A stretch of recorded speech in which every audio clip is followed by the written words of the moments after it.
میں اور میرے دوست آفس کے کینٹین پر بیٹھے چائے پی رہے تھے۔ میں نے جب ان کی جانب غور سے دیکھا تو وہ بجھے بجھے سے تھے۔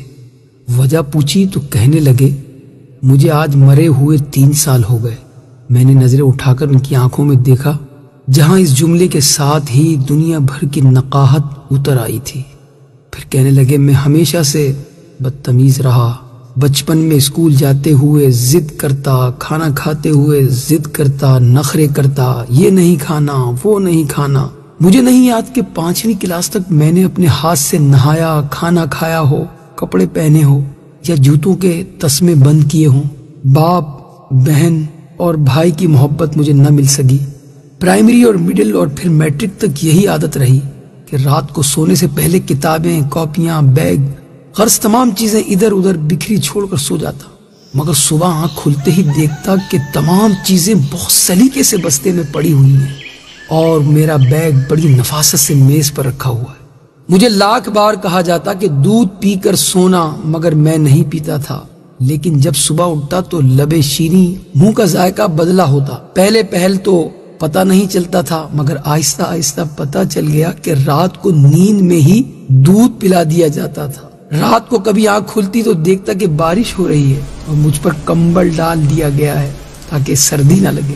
مجھے ہمیشہ گھر میں 2 ہی چیزوں سے چڑ رہی، ایک 11 سے 13 گھنٹے تک ہاتھ سے چلائی جانے والی سلائی مشین سے، اور دوسری روٹی کے کناروں سے کہ ان پر اکثر گھی لگنے سے رہ جاتا تھا۔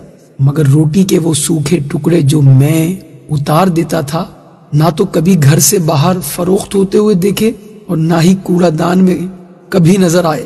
اور جب بھی مجھے پیسے چاہیے ہوتے تو میں اسی سلائی مشین کا رخ کرتا جس سے مجھے چڑ تھی۔ جب بھی مجھے کبھی معمول سے ہٹ کر زیادہ پیسوں کی ضرورت ہوتی تو دیکھتا کہ گھر میں سلائی مشین کے چلنے کا دورانیہ 16 گھنٹے تک جا پہنچتا۔ مجھے یاد ہے کالج میں داخلے کے وقت مجھے 1500 روپے چاہیے تھے۔ میں نے گھر آ کر بتا دیا۔ اسی رات 2 بجے کے قریب میری آنکھ کھلی تو گھر کے برآمدے میں کچھ کھٹ پٹ ہوتی ہوئی محسوس ہوئی۔ ذرا غور کیا تو محسوس ہوا کہ جیسے کوئی گھٹی گھٹی سسکیوں کے ساتھ رو رہا ہے۔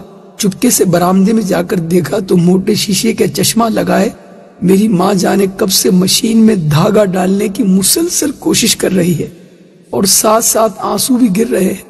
میں نے پوچھا، کیا کر رہی ہو ماں؟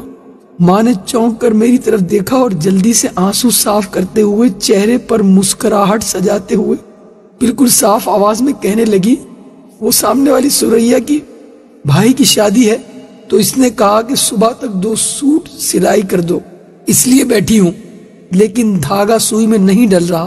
اس دن مجھے ماں کی حالت اور آنسو دیکھ کر احساس ہوا کہ مجھے کوئی چھوٹا موٹا کام کرنا چاہیے۔ میں مناسب کام بھی ڈھونڈتا رہا اور پڑھتا بھی رہا۔ ادھر FA مکمل ہوا، ادھر آفس میں کام مل گیا۔ میں نے گھر جا کر ماں کو بتایا تو وہ خوشی سے نہال ہو گئی۔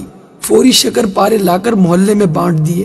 ایک دن میں کام سے گھر آ کر لیٹ گیا، تھوڑی تھکاوٹ ہو رہی تھی، پاؤں چارپائی سے لٹکائے ہی سو گیا۔